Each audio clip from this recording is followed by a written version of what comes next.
Pillamos a Alberto Núñez Feijóo mintiendo de nuevo sobre las pensiones. Qué gran novedad, me diréis. Sí, la verdad es que no es demasiado llamativo, pero es que resulta que ahora dice que va a votar la subida de las pensiones él solo en el Senado, después de haber votado en contra en el Congreso, y así pues se aprobarán mágicamente y que será el gobierno quien tenga que retratarse cuando, insisto, fueron ellos los que votaron en contra. Mientras tanto, Sánchez y el gobierno pues están reunidos con Junts para ver qué pasa con esta legislatura. Primero, si consiguen sacar adelante los pactos para subir las pensiones y para mantener las ayudas al transporte público que tumbaron junto a PP y junto a Vox. Pero no solamente para eso, aquí lo fundamental es qué va a pasar con los presupuestos si ni siquiera se pueden aprobar cosas de consenso tan básico como la subida de las pensiones o las ayudas al transporte. Mientras tanto, en el Partido Popular están saltando chispas. ¿Por qué? Porque resulta que el vicesecretario González Pons, vicesecretario internacional del Partido Popular, ha criticado a Donald Trump con bastante razón, creo yo, y además lo ha llamado ogro naranja, cosa que ha enfadado mucho a una parte dentro del Partido Popular, la parte de Ayuso y la parte de Esperanza Aguirre, que literalmente le ha dicho que es un tipo de extrema izquierda. Alucinante. Mientras tanto, Vox ha pedido también la dimisión inmediata, porque ya sabéis que Vox, antes que Partido Español y supuestamente patriota, son defensores a ultranza de lo que haga o diga el señor naranja, este ogro naranja, Donald Trump. Incluso si es prometer sanciones y aranceles del 100% a nuestro país por ser rojos peligrosos. El juez Hurtado, que está investigando el asunto de la supuesta filtración del fiscal general del Estado, ha dicho que él no va a aplazar la declaración del fiscal general del Estado, que es lo que le habían pedido, puesto que sí han aplazado la declaración del novio de Ayuso una vez más, de Alberto Quirón. Bueno, pues en el caso del juez Hurtado del Supremo parece que no tienen a bien aplazarla también, igual que han hecho con el novio de Ayuso. Ayer se produjo también el acto de los 80 años de la liberación de Auschwitz. Y ahí, por cierto, los reyes de España que no quieran acudir al acto de 50 años de España en libertad tras la muerte de Francisco Franco, sí que acudieron. Y ahí tuvieron que escuchar discursos de supervivientes de Auschwitz alertando del auge de la extrema derecha y del peligro de volver a repetir los mismos errores. En el ámbito internacional, noticia muy importante. Las bolsas están revolucionadas porque resulta que ha aparecido una empresa china, no estadounidense, china, que es capaz de hacer el mismo trabajo que hace ChatGPT en el desarrollo de inteligencia artificial con recursos infinitamente más pequeños, más bajos que los que estaban dedicando la empresa estadounidense, lo cual ha supuesto uno de los días más negros para la cotización de algunas de las empresas más importantes de los Estados Unidos. Vamos a ver esto y algunas cosas más hoy, martes 28 de enero, en Clave Barroso. Estás escuchando Clave Barroso, un podcast de Alan Barroso. La legislatura está en peligro, y no por el PP y Vox, porque esos ya los conocíamos y sabemos que podrían ser fácilmente sustituidos por unos muñecos en el Congreso de los Diputados con un cartel pegado en la mano que pusiese no. Porque no hacen oposición, hacen un no a todo, incluso a aquellas cosas que son beneficiosas para los ciudadanos, como la subida de las pensiones o las ayudas al transporte. Les da igual, con tal de hacer caer al gobierno. Derrota del gobierno, dicen, pero realmente lo que hay es derrota de la población, que va a dejar de recibir esas ayudas simplemente por el capricho de intentar acabar con el gobierno de estos. Pero por ahí no termina la legislatura. La legislatura peligra por parte de Junts, que después de un año y pico de estar recibiendo insultos, diciendo que son lo peorcito que le ha pasado a España, Belcebú con flequillo y que son prácticamente hasta terroristas, le han llegado a llamar a Puigdemont, ahora se empieza a alinear en muchas votaciones con la derecha, dejando al gobierno, pues en muchas de ellas, con la imposibilidad de sacar adelante sus medidas. Por lo tanto, el principal dolor de cabeza, el principal quebradero de cabeza ahora mismo de Pedro Sánchez y del gobierno tiene que ser esta negociación con Junts, muy complicada, muy dolorosa, que tampoco sé a qué puerto puede llegar, porque no sé ni siquiera qué es lo que pretende ser Junts de mayor. Si lo que quiere es hacer una moción de censura con PP y Vox, debería decírnoslo. Y si lo que quiere es continuar siendo un socio de gobierno, pues bueno, que esté en desacuerdo con cosas, pero más o menos permita el desarrollo de una legislatura, también debería aclararlo, cosa que pues parece que todavía no lo tiene demasiado claro, y por eso lo principal que tiene que hacer el gobierno ahora es negociar con Junts, y lo que está haciendo ahora es negociar para intentar salvar lo máximo posible del decreto ómnibus, de este decreto que ha decaído y por lo tanto no han subido las pensiones, no se han vuelto a poner las ayudas al transporte, etcétera, etcétera. Hay dos opciones. La primera opción, que ceda a lo que le estaba pidiendo Junts y también el Partido Popular, y es que presente las diferentes medidas de este decreto separadas. Es decir, que presente por un lado lo de las pensiones, por otro lado lo de las ayudas, por otro lado lo de los impuestos a las energéticas, por otro lado lo del salario mínimo, por otro lado lo que tenga que ver con la imposibilidad de desahuciar a familias vulnerables, y que cada uno pues vote. Aquí me interesa esto, no me interesa lo otro, lo cual sería una derrota del gobierno, porque una negociación implica negociar cosas muy diferentes con muchos grupos políticos distintos, y tú aceptas una cosa de la que igual no te gustan las 10 cosas que hay, pero te gustan 8 o 9, y una pues te la comes, porque eso es negociar. Pero en este caso no, dicen que me lo pongas todo separado y ya está. Esto es como, si yo qué sé, cuando te vas a casar y te dicen eso de en lo bueno y en lo malo. Y dices, no, simplemente me quedo yo en lo bueno con mi mujer, en lo malo que le den por... Bueno, pues así no funcionan las cosas. Un compromiso, en este caso, o una negociación para la votación de una cosa, en este otro caso, implica en ocasiones pues momentos que a ti no te gustarían, aceptar cosas que a ti no te gustarían. Eso es la política, eso es la negociación. Por otro lado, la posibilidad que también se abriría sería que se mantuviese el decreto tal y como está, con todas las medidas juntas, pero introdujesen algunas de las cosas que Junts pide. ¿Qué pasa ahí? Bueno, pues que nadie tiene muy claro qué es lo que está pidiendo Junts, o ni siquiera si pide algo. Porque todo aquello que pide, que podrían ser más competencias para la Generalitat de Cataluña, realmente no son para ellos ni siquiera, porque no gobiernan en la Generalitat, recordadlo. La Generalitat gobierna Salvador Illa, el PSC. Entonces tampoco es que tengan demasiado aliciente para negociar más competencias que al final estarían gestionando también desde el Partido Socialista y su enemigo acérrimo en Cataluña, que es Salvador Illa, que les ha arrebatado la presidencia. Por lo tanto, el verdadero problema de este asunto es que no tenga Junts algo claro por lo que luchar, algo claro que proponer, algo claro que reivindicar frente al gobierno, y que simplemente pues esté ejerciendo de troll parlamentario. Ese es el riesgo grande, no solamente para el gobierno, porque eso implicaría que la legislatura entraría en vía muerta, sino para todos los españoles, porque vamos a ver cómo medidas importantísimas y necesarias no van a salir adelante. Mientras tanto, las excusas peregrinas, ridículas de Feijóo para votar en contra de las pensiones, ya escuchamos. Decía, sí a subir pensiones, no regalar un palacete a un socio nacionalista. Son sagrados. La posición del Partido Popular es muy clara. Sí a la subida de las pensiones, no al regalo y a los privilegios de los nacionalistas. No regalar un palacete a un socio nacionalista, que fue el pacto al que llegó con Aznar y después posteriormente con Rajoy, y ahora simplemente se estaba cumpliendo lo que se había pactado. O sea, cuando lo hacen Aznar y cuando lo hace Rajoy no son regalar palacete a socios nacionalistas, sino una política de Estado, imagino. Y ahora es simplemente la excusa. Es que poner esto una cosa seguida a la otra, ya lo hemos hablado en otros capítulos, no me voy a centrar mucho en esto, pero es que es ridículo. O sea, es tomarnos por tontos. ¿Cómo vas a decir sí a las pensiones, no a un palacete nacionalista? Como si fuesen cosas como equivalentes, como mínimamente equivalentes, y además como si una cosa invalidase la otra. No he votado la revalorización de 12 millones de pensionistas porque, claro, hay un palacete del PNV. Es que suena ridículo. Después. Sí proteger a los valencianos, No del transporte público. no a proteger a los ocupas, sí al transporte, no a subir el IVA de los alimentos. Es decir, todo excusas ridículas. No a favor de los ocupas. ¿Qué a favor de los ocupas? Lo de no desahuciar a familias con hijos que tengan que elegir entre ponerle un plato caliente de comida a su hijo o pagar ese día la luz del gas o la casa. Bueno, pues a esos lo llaman ocupa, por supuesto. Pero esto no es relevante porque esto ya lo habíamos visto. Vamos a ver qué es lo que pretende hacer hoy. Porque hoy en el Senado va a votar una cosa, que es la siguiente, que ya anunció hace unos días. No es la primera vez que el señor Sánchez vota a favor de la congelación de las pensiones. Ya lo hizo siendo diputado cuando gobernaba Zapatero, y a lo mejor ahora se quiere ahorrar 1.600 millones de euros. Pero en fin, el Senado... Se quiere ahorrar 1.600 millones de euros, dice. No es que se lo quiera ahorrar, porque para eso Sánchez ha presentado el decreto que sube las pensiones, y si no se va a gastar esos 1.600 millones que tú dices es porque tú has votado en contra, Feijóo. Es decir, si hay un responsable directo de que no se gasten esos 1.600 millones que tú dices, eres tú votando en contra. Junto a Vox y junto al partido de Puigdemont. Y que eso de no se quiere gastar 1.600, pero si lo ha propuesto él, gastarse 1.600 más.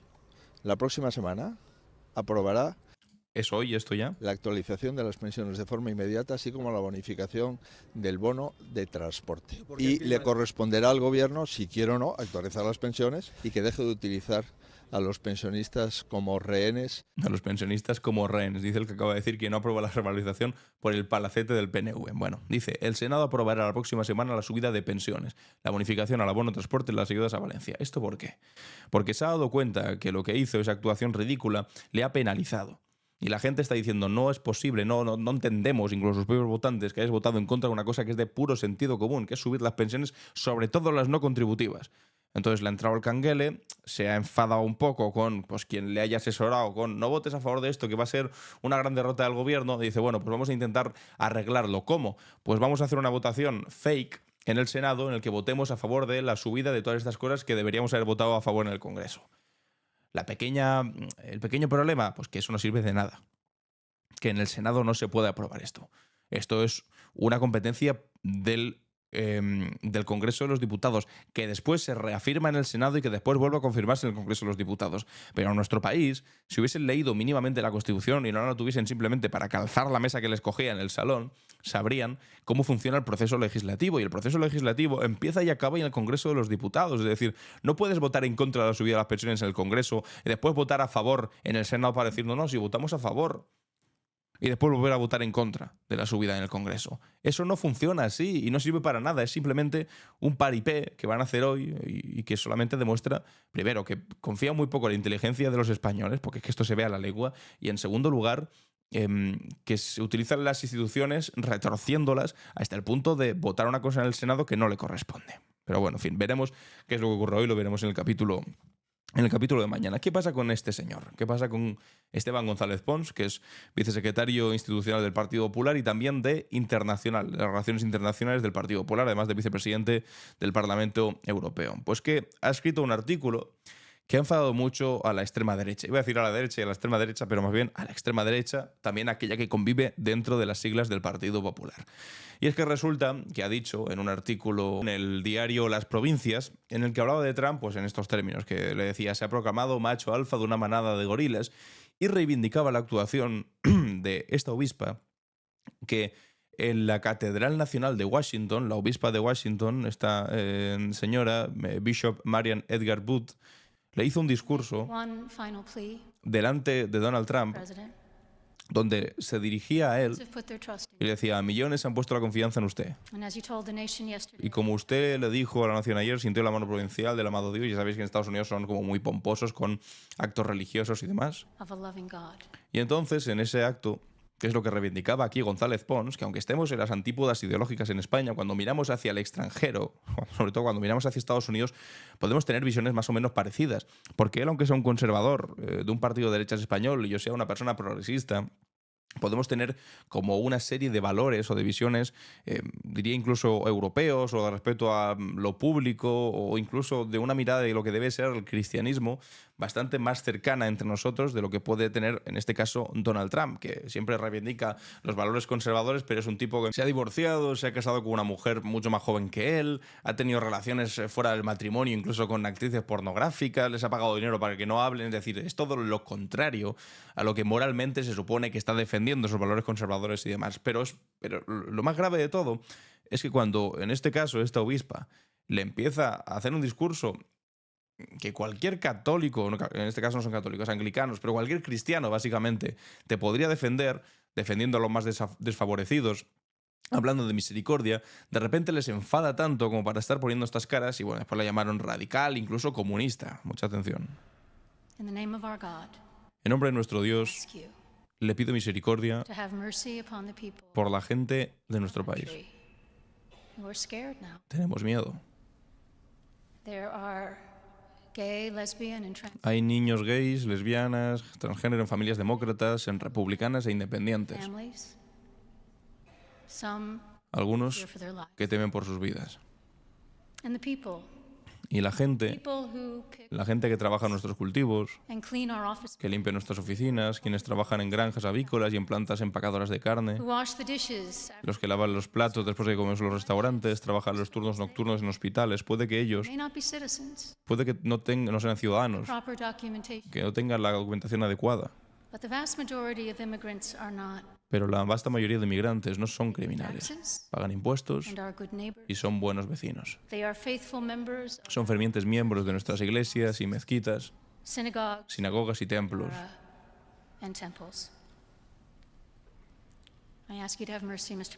Pido misericordia, Mr. President, por los de nuestras comunidades, que sus hijos temen que sus padres sean llevados lejos. Es decir, básicamente un discurso donde le pedía misericordia. No hay nada más cristiano que eso.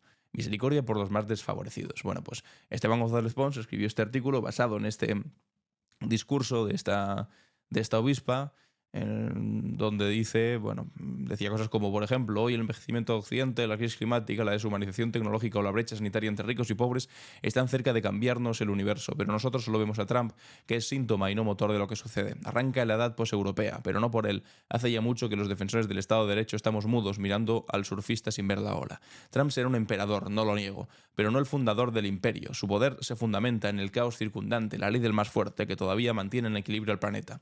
Se ha proclamado macho alfa de una manada de gorilas y nadie rechista. Nadie, perdón, alguien sí. Mientras los presidentes europeos, Sánchez incluidos, se apresuraban a darle la bienvenida en Twitter, Marian Booth, una obispa de comunión anglicana de 65 años, menuda y enjuta como un Harry Potter episcopaliano, igual que en aquella imagen del estudiante chino plantado frente a 4 tanques en la plaza de Tiananmen, le decía la verdad a la cara ante todo Washington en el oficio religioso de la coronación.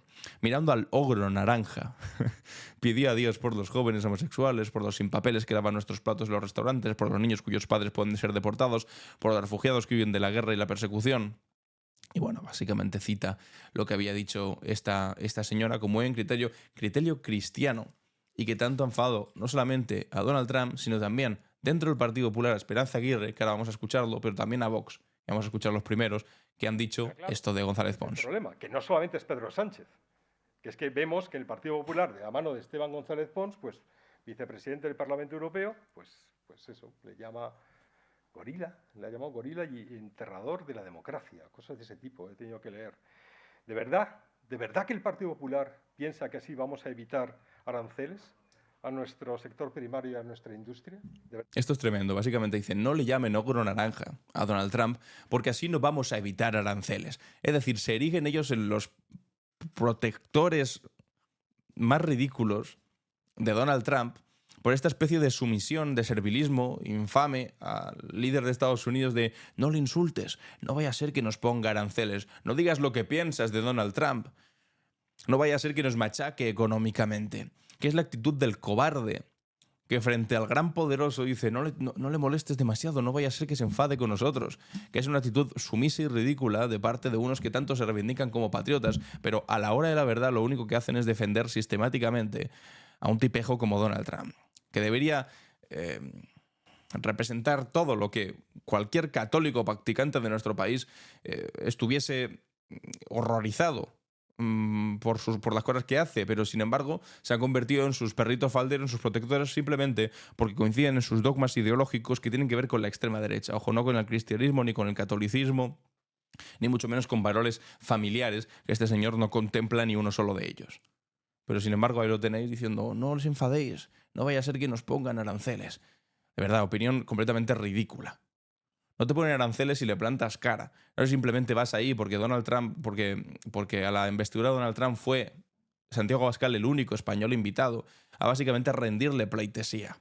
Lo que tienes que hacer es plantar cara y demostrar que esto es una relación de igual a igual, y que si ellos vienen a Europa a poner aranceles, Europa tampoco se va a quedar de brazos cruzados, y que si mañana tiene que hablar con China en lugar de hablar con Estados Unidos, hablará con China en lugar de hablar con Estados Unidos, y que se planteen muy bien si de verdad lo que quieren es empezar una guerra comercial con Europa también. Pero esta actitud sumisa de ay, no digáis lo que pensáis de Donald Trump, no vaya a ser que se enfade, es lo más ridículo que he visto. Eso sí, seguramente que para compensar se pondrán 7 o 8 pulseritas de España más y así se sentirán muy patriotas de nuevo, pero nada más lejos de la realidad. Atención, aquí también a Esperanza Aguirre, que ha llegado a llamar a González Pons un tipo de extrema izquierda. Buenas tardes. Qué gusto hablar con usted. Digo que no sé si da tanto gusto. ¿Es un macho alfa de una manada de gorilas? En absoluto. Para mí, el presidente Trump ha sido reelegido después de haber tenido ya un mandato, y cuando el pueblo te reelige, bueno, no me quiero poner de ejemplo, pero a mí me pasó lo mismo, es porque... No quiero ponerme de ejemplo, dice, en la que sacó adelante el tamallazo para que no pudiesen gobernar los otros. Estás satisfecho con lo que tú has hecho. Y yo, en cambio, no estoy nada satisfecha con Esteban González Pons. De hecho, esta mañana le he puesto un mensaje donde le decía: estás a la izquierda de Iglesias y de Monedero. ¿Usted cree que Esteban González Pons es comunista? No, yo creo que en este caso, el que no le guste Trump, que está en su perfecto derecho de que no le guste Trump, pero esa obispa, que a él le parece tan bien, debería leer lo que se dice en la prensa americana. Y lo que dicen es que ha sido un fallo terrible de la Casa Blanca. Ahora atención, va a llamar comunista. Que ha sido adoctrinada, y lo explicó alguien que se lo contó a Reagan, que había estado en el Partido Comunista. Ya no, que lo que tenía interés en la Comintern era integrar, o sea, meterse entre los, digamos, los bueno, en fin, aquí ya pierde el hilo, pero básicamente está llamando comunista a esta obispa de la iglesia anglicana, diciéndole pues, que básicamente como no opina como ella es que está adoctrinada. Esto es una idea maravillosa también de todo aquello que no opina exactamente como yo es que están adoctrinados. Si piensas como yo es que no, eres pensamiento libre, pero como piensas en contra de mí, adoctrinado. No va a ser que la adoctrinada en este caso, Esperanza, eres tú, que estás retorciendo la realidad para incluso llamar a una señora cristiana de la cabeza a los pies adoctrinada simplemente porque está defendiendo los valores cristianos, es decir, de pedir por los que menos tienen, por los más vulnerables, y pedirle casi de rodillas a un presidente, a un poderoso, que por favor sea bueno con aquellos que peor lo están pasando.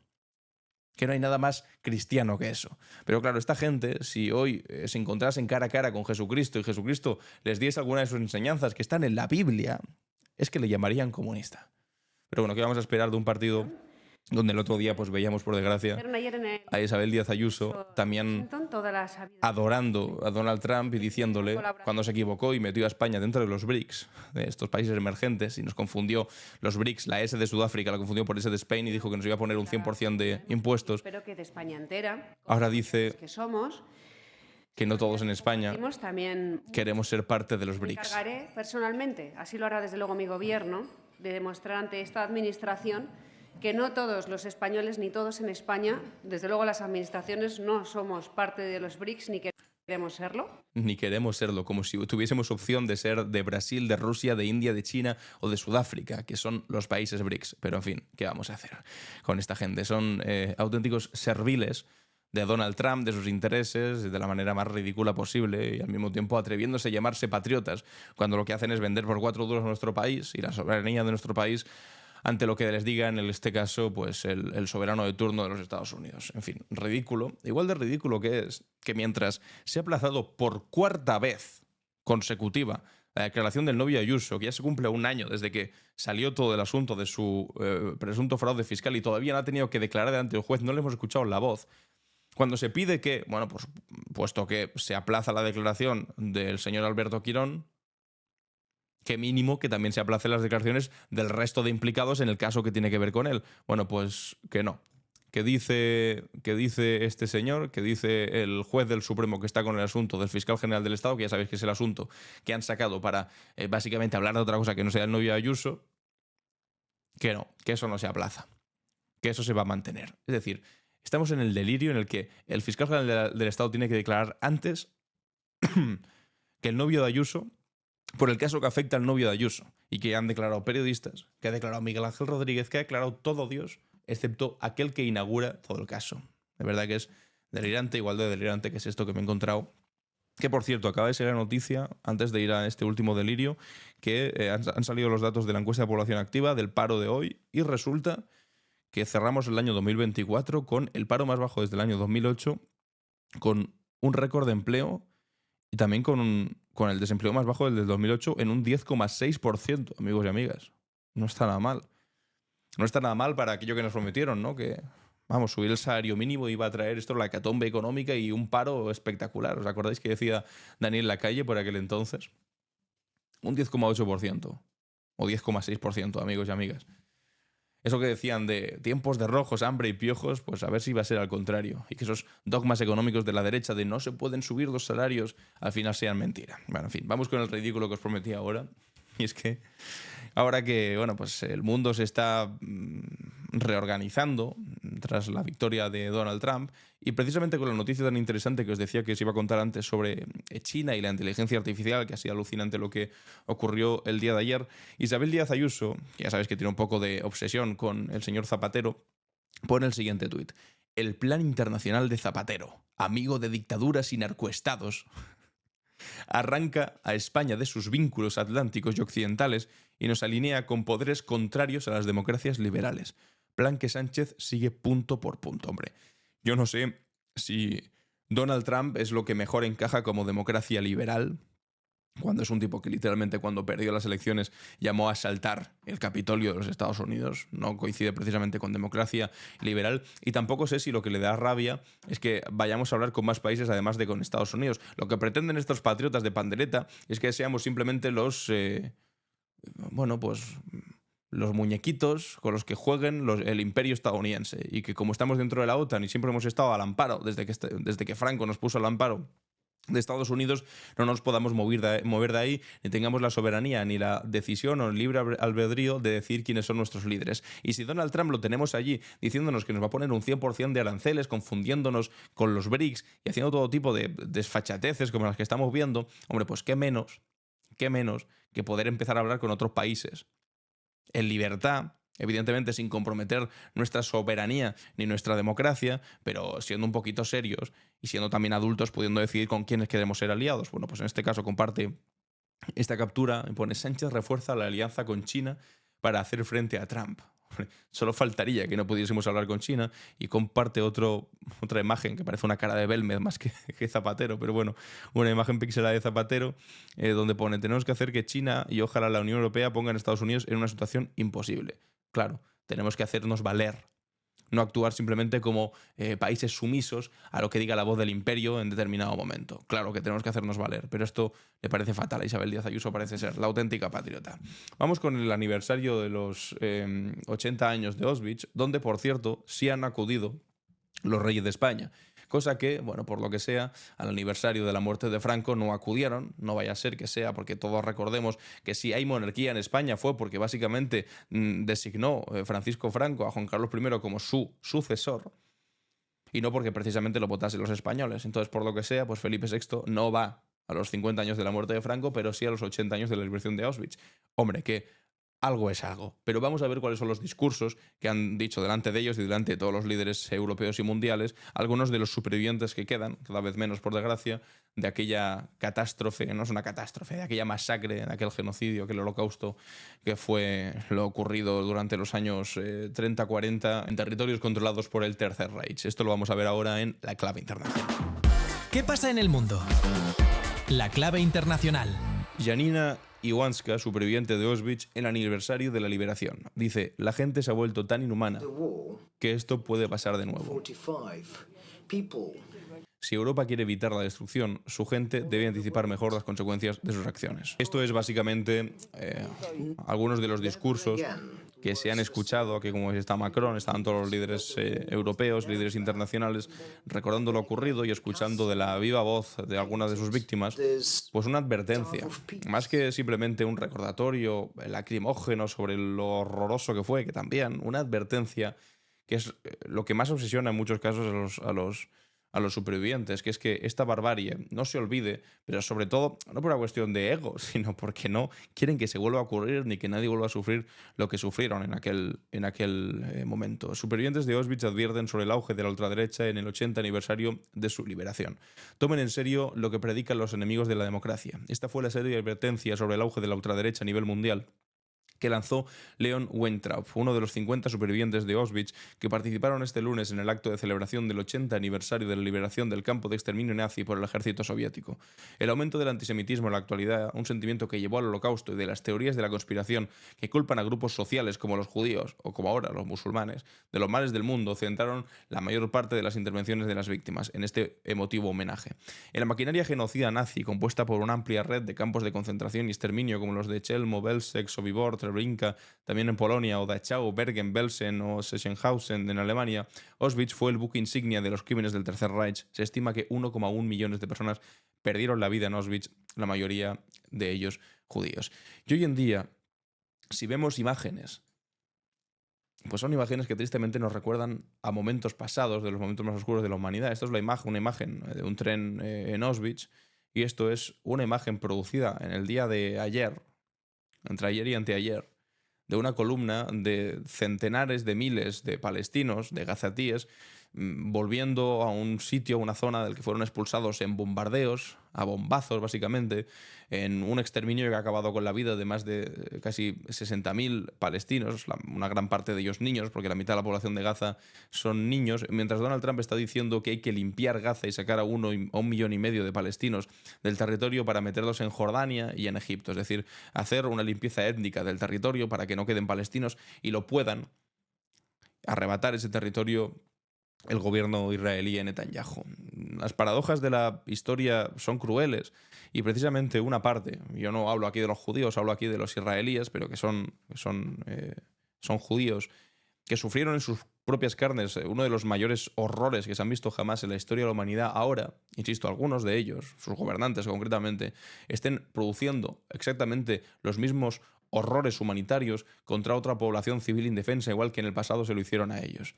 Es una paradoja histórica terrorífica, pero que, por desgracia y delante de nuestros ojos, se está cumpliendo. Y mientras tanto, vemos en Estados Unidos otro auge de la extrema derecha, concretado en imágenes como esta que estáis viendo aquí. Son miembros del grupo supremacista blanco Patriot Front, una extensión del grupo neonazi Vanguard America, cogiendo el metro de Washington después de asistir el 24 de enero, hace unos pocos días, a una marcha antiabortista. J.D. Vance, que es el vicepresidente de Donald Trump, acudió en persona y Donald Trump les envió un vídeo. Estáis viendo aquí a decenas y decenas de personas, todos con la misma estética, que nos recuerda un poco a las camisas pardas o a las camisas negras, todos vestidos de la misma manera, encapuchados, con capuchas blancas, con banderas de los Estados Unidos en los brazos, con parches, con esa estética pues fascista, unitaria, que lo que intenta es amedrentar y dar la sensación de control del territorio, de que ellos mandan. Y lo grave no es que existan grupos neonazis, que siempre nos han existido. Lo grave es que sean apoyados por vídeos del vicepresidente del país, no, por la presencia directamente del vicepresidente del país o vídeos del propio presidente, como hizo Donald Trump en este caso, una marcha antiabortista en la que participaron de esa manera. Es terrorífico, pero es lo que está viendo y es también de lo que nos están alertando estas personas que intervenían en el 80 aniversario de la liberación de Auschwitz.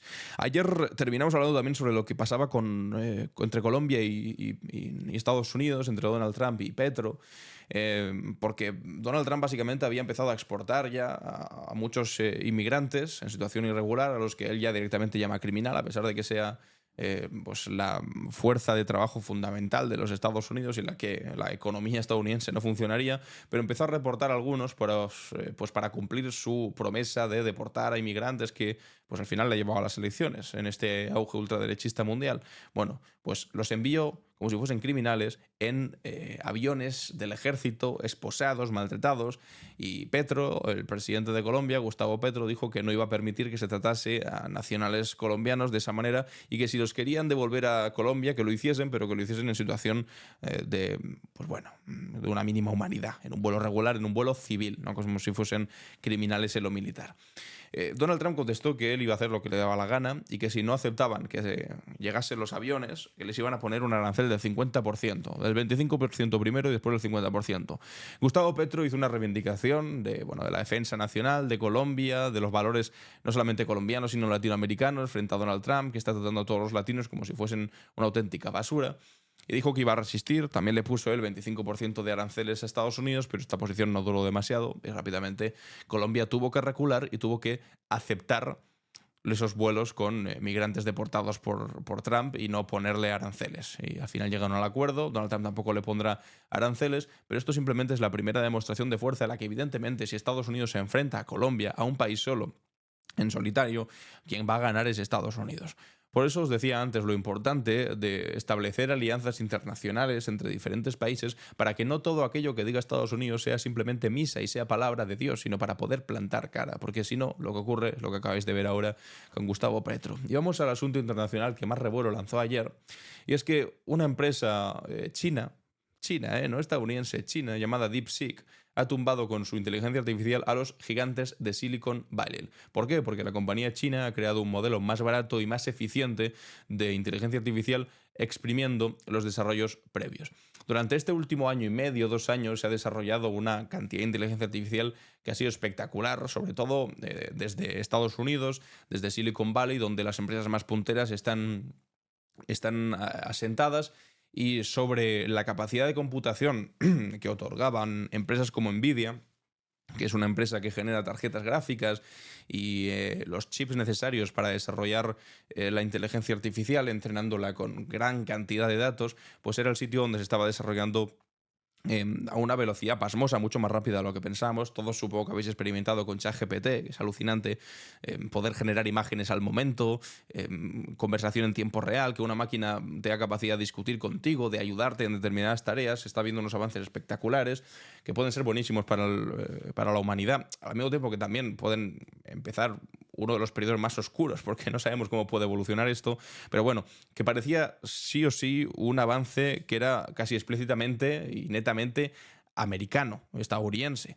Sin embargo, ahora resulta que de repente llega China, y una empresa china, además participada por el Estado, como son todas las empresas chinas, demuestra que desde un esfuerzo público y con muchísimo menos dinero, es decir, sin contar con la capacidad de computación que solamente puede entregar Nvidia y que pueden conseguir estas grandes empresas norteamericanas de Silicon Valley comprando muchísima capacidad de computación, pues con mucho menos poder hacer exactamente lo mismo o incluso más. Y esto ha implicado una caída en bolsa histórica, de hecho, la caída en bolsa más grande de la historia de la humanidad. En un solo día hayan perdido entre 400.000 y 600.000 millones de dólares de cotización de esta empresa de Nvidia, que es la productora de estos chips, de estas tarjetas gráficas que permiten la gestión de toda esa gran cantidad de datos. Así que un momento muy interesante en el desarrollo de la inteligencia artificial, que seguramente se recordará, y que al mismo tiempo, pues bueno, pone a China también en esta disputa mundial que va a ser, para mí, la disputa fundamental de los próximos años. ¿Quién consigue desarrollar el mejor modelo de inteligencia artificial? Y una carrera en la que abaratar costes va a ser lo fundamental. Y por eso, en este caso, pues China ha tomado una delantera pero que muy interesante. A mí todo este tema me fascina. Tampoco soy el que más conoce de este asunto. Evidentemente, mi asunto tiene que ver más con la política y también hay implicaciones políticas espectaculares con la inteligencia artificial, pero aún así voy a intentar seguir hablando de este asunto porque creo que sin duda va a ser lo que defina los próximos años, o los próximos años ni siquiera, este mismo año en Estados Unidos y en el mundo entero. Va a ser esto lo fundamental y casi todo lo demás es accesorio. Lo que va a ocurrir en la inteligencia artificial lo puede cambiar absolutamente todo. Pero bueno, antes de adelantarnos al futuro, vamos a echar un vistazo al pasado y vamos con la cápsula del tiempo. ¿Qué es lo que ocurrió un día como hoy? La cápsula del tiempo. En clave Barroso. El 28 de enero de 1930, España vivía un momento decisivo con la renuncia del dictador Miguel Primo de Rivera. Tras 7 años de régimen autoritario, la presión popular y el descontento generalizado habían erosionado los pilares que sostenían su poder.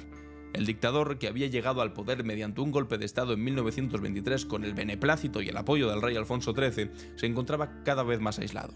Los trabajadores organizados en sindicatos cada vez más fuertes, las clases medias urbanas hartas de la corrupción y la incompetencia y hasta el propio ejército, que había sido su principal apoyo, le dieron la espalda. La dictadura de Primo de Rivera había intentado modernizar España mediante un programa de obras públicas y desarrollo industrial, pero lo hizo a costa de las libertades democráticas y los derechos de los trabajadores. Su régimen se caracterizó por la represión del movimiento obrero, la censura de la prensa y la persecución de los nacionalismos periféricos. La crisis económica de finales de los años 20, junto con el creciente descontento social, hizo insostenible su posición. Un aspecto menos conocido de su caída fue el papel crucial que jugaron las protestas estudiantiles. La Federación Universitaria Escolar organizó manifestaciones masivas que paralizaron las universidades y contribuyeron significativamente a crear un clima de oposición al régimen. Estos estudiantes, muchos de los cuales se convertirían más adelante en líderes de la Segunda República, demostraron que la juventud podía ser un motor de cambio social. La caída de Primo de Rivera nos enseña una lección fundamental. Ningún régimen autoritario, por fuerte que parezca, puede sostenerse indefinidamente contra la voluntad popular.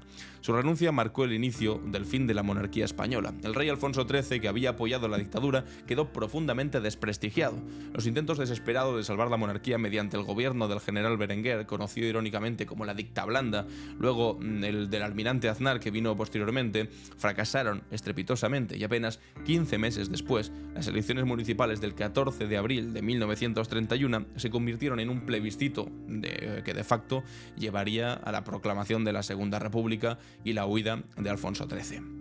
Retrocediendo en el tiempo, pero manteniéndonos en el terreno de las transformaciones revolucionarias, el 28 de enero de 1918 marcó un hito fundamental en la historia del siglo XX, con la fundación del Ejército Rojo por parte de León Trotsky.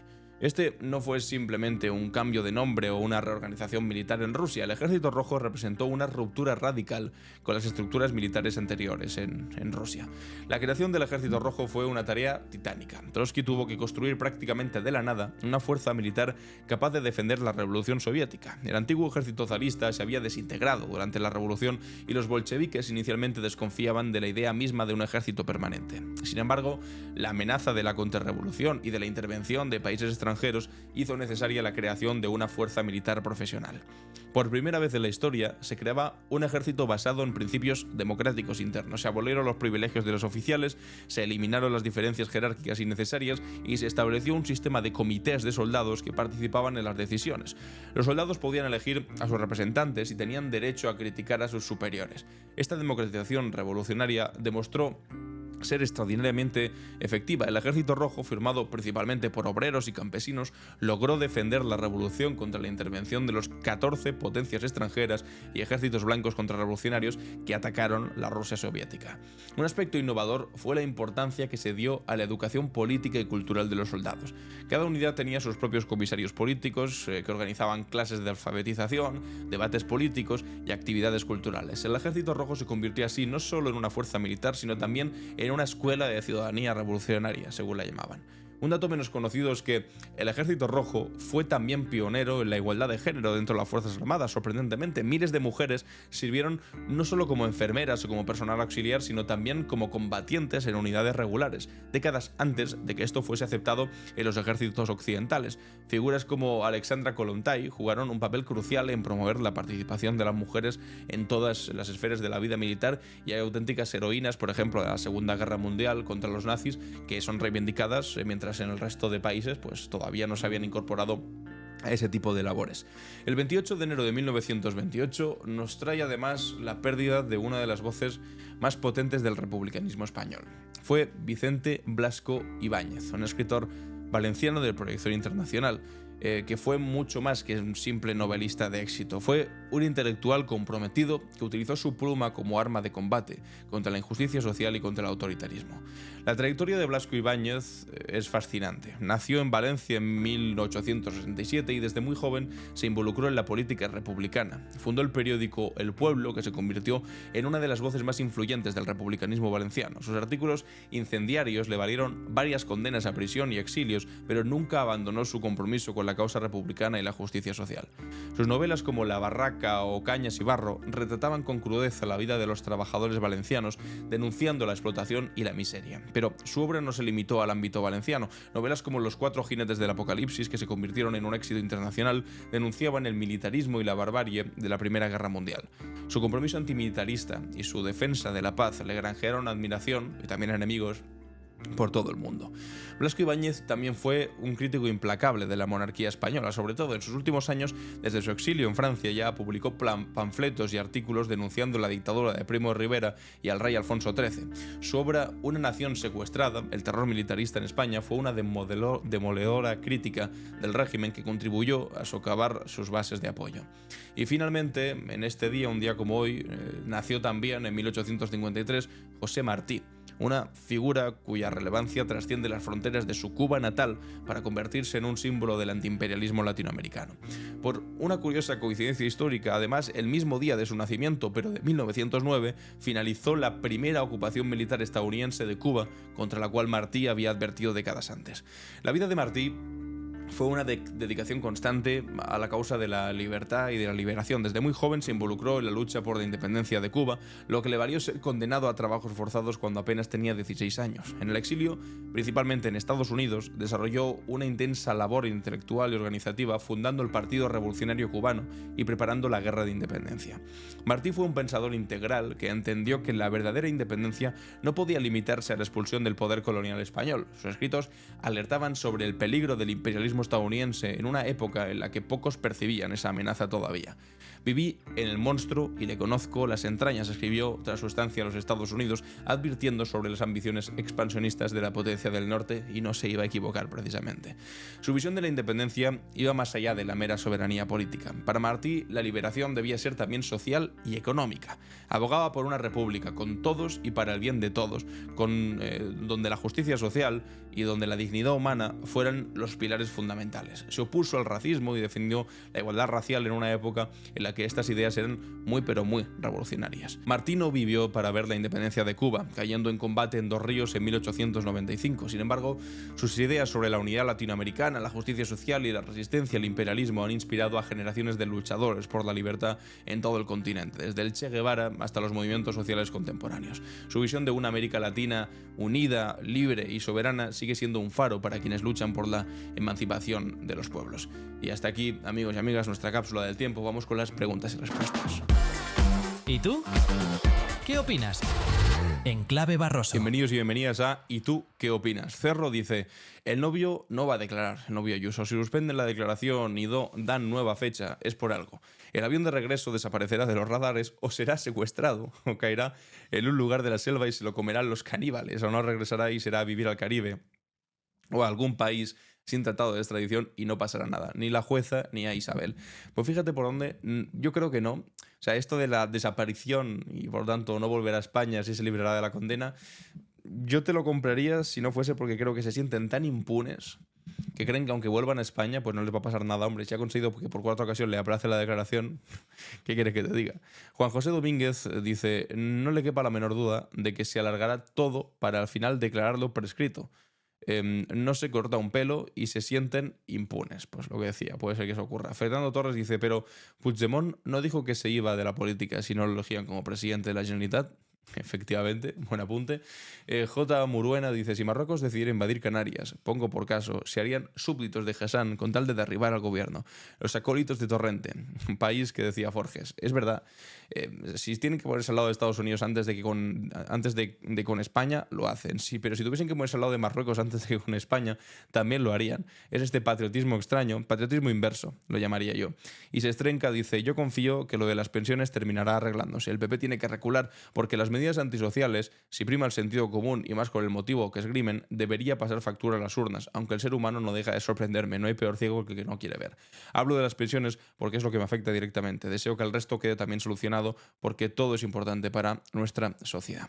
Y para el día de mañana me gustaría que me contestáis sobre esto de Feijóo intentando aprobar en el Senado aquello que votó en contra en el Congreso, pero también el resto de asuntos, como por ejemplo la pelea dentro del PP al respecto de defender o no a Donald Trump, me interesa bastante. Ya sabéis, una R, 2 puntos y ponéis vuestras respuestas sobre cualquiera de los temas que hemos tratado en el capítulo. Y hasta aquí, amigos y amigas, el capítulo de hoy, martes 28 de enero. Yo soy Alan Barroso y esto ha sido Clave Barroso.